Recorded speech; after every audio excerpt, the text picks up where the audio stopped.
Hey, I'm really glad you guys are here. There's something I want to show you. I had a new banjo made. So now I've got 2 gold crows. It's incredible. Take a look. Isn't it great? I mean, I had it made exactly to the same specs as the 81.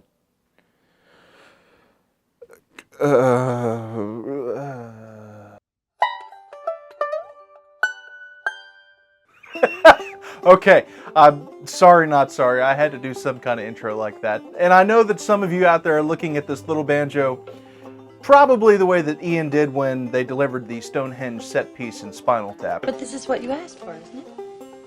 What? Well, this is the piece. This is the piece? Yes. Are you telling me that this is it? But I couldn't be more serious about this instrument. I'm still floored and flabbergasted that I own an instrument built by Marvin Walker.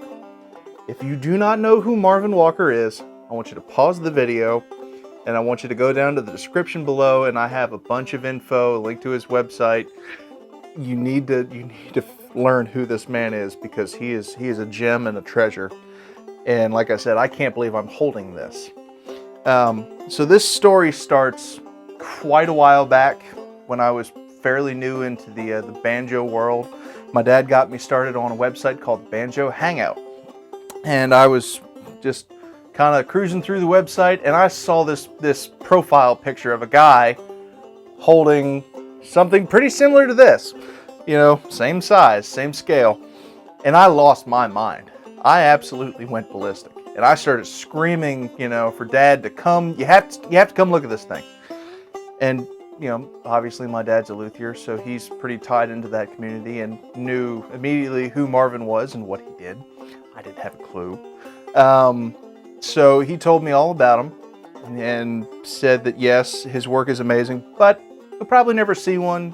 You'll definitely never own one. He does one a year, very selective, you know, in his process, and it's just something fun that he does that's great. Moving on. He moved on, I did not. So I'm still smitten by the image of the man, you know, that at this point I did not know, holding this incredible miniature 5-string banjo. And fast forward several years to, you know, now when I'm in Nashville and just as an adult working for Ricky, and I was actually over at Rick's house. And he was showing me some stuff in the basement, some instruments, and I saw this tiny little banjo case in the corner. I said, that's one of Marvin Walker's. I said, how'd you know that? I said, it doesn't matter. Can I see it? I need to see that. So he let me take it upstairs. I pretty much sat at his table until he kicked me out of his house, because I couldn't believe that I finally had my hands on one of these mini banjos. I didn't know that Ricky had one. And that did it. I sent him an email, and I told him if he would ever consider me, you know, how much I would, you know, how much of a dream come true it would be to finally own one of his instruments. And he picked me, and I couldn't believe it. I was kind of jumping up and down in the green room, which is kind of a scary sight for a guy that's as big and out of shape as me, but doesn't matter, did it anyway. So when Marvin builds a banjo, he has his own unique artistic take on it. He has his own headstock shapes and inlay patterns, and they're gorgeous. But I had this idea. You know, I have this social media brand, this channel, and well, it's kind of, you know, Instagram and Facebook. Everything has been branded 81Crowe because of my 1981 Gold Star 80Crowe. So I said, is there any way that you would be able to do a copy of that Walker-sized? And I was expecting him to say, absolutely not, I don't do stuff like that.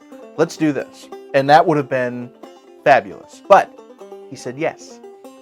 So his first mistake was asking for pictures of my full-size crow. And you know, aside from being a musician and a very amateur videographer, I am a photographer. So I probably melted his server by sending him way too many pictures of my banjo. But it was great. He was able to get all the dimensions.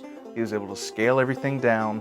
Now, I mean, when you look at this is the size of a banjo ukulele. They're the exact same size, but this one just has a 5-string neck on it.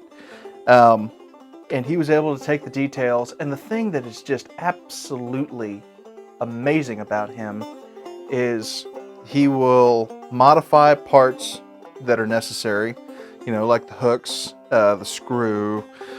He modified the tailpiece into a little Presto, tuners and things like that. Everything else, he makes everything else. So, the rim and the tension hoop and the flange and the resonator and the neck and the inlays and the truss rod cover and everything. I mean, it's amazing. And he's a very small operation with a very small shop that turns out these fabulous, gorgeous little instruments. And it still boggles my mind what he's able to do in his shop. But the very, very cool thing about this process, I wanted to get over to Kinston to watch him, work for a day and just, watch it happen. Lucky me, there's a fabulous publication called Our State Magazine. It's a North Carolina publication, and they did a series called Meet the Maker. Well, they, included Marvin in that series, so they sent a film crew out to document a shop. And what was he working on when they sent the film crew out? This guy. So I've got video of him in his shop, handcrafting bits and pieces, cutting out pearl, working on this banjo. It's great. I'm going to also put the full video down in the description. So Marvin, like I said, if you don't know who he is, you need to go do your homework and read about him. Because like I said before, he's a treasure. And I cannot wait to meet the man and shake his hand. I just, I cannot wait for that moment. Oh, by the way, so just the banjo by itself, man, that would be something pretty incredible. But you do have to keep the thing in something. So what did he do? He made a scale, miniature, Gary Price flying wedge flight case to go with the miniature Crowe. And he doesn't work in fiberglass like Gary does. This is milled out of wood. Can you believe that? He made it out of wood. Then he sprayed it with a white truck bed liner, got the texture right, got everything right.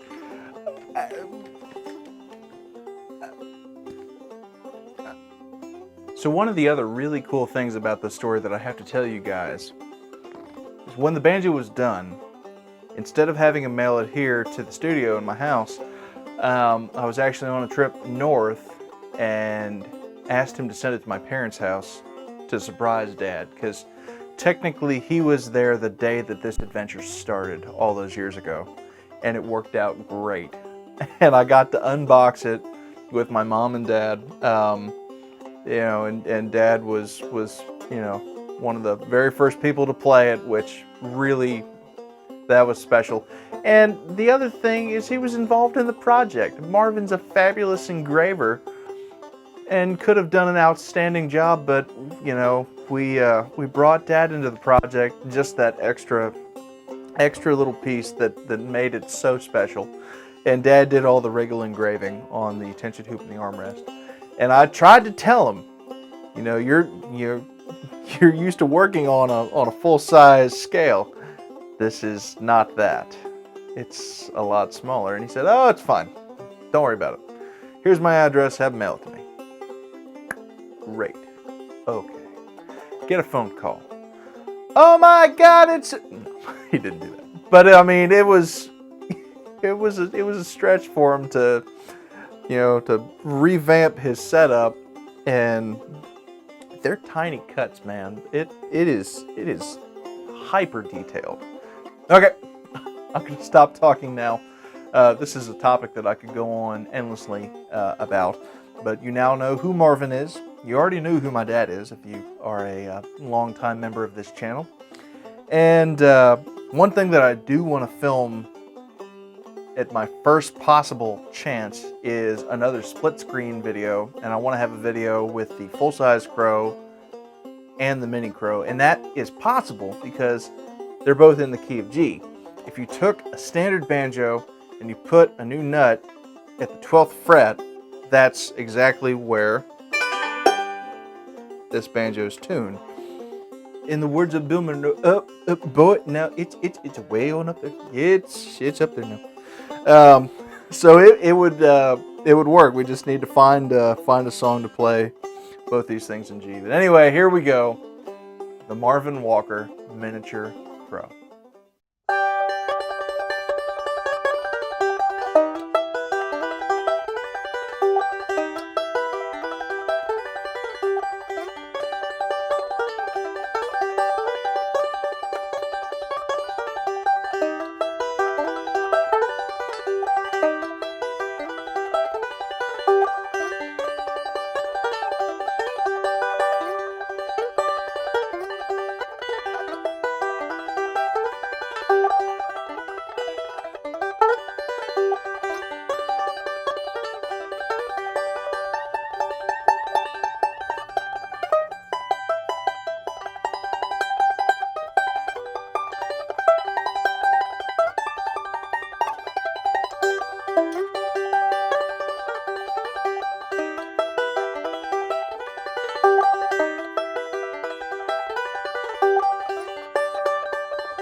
Thank you guys so much for hanging out with me here in the studio today, and I really do hope you enjoyed learning more about Marvin and his fine craftsmanship and this amazing instrument. So I'm gonna get back to playing a little bit of banjo. So from Nashville, Tennessee, I'm Russell Carson. Thank you guys so much for hanging out with me, and remember, keep rolling.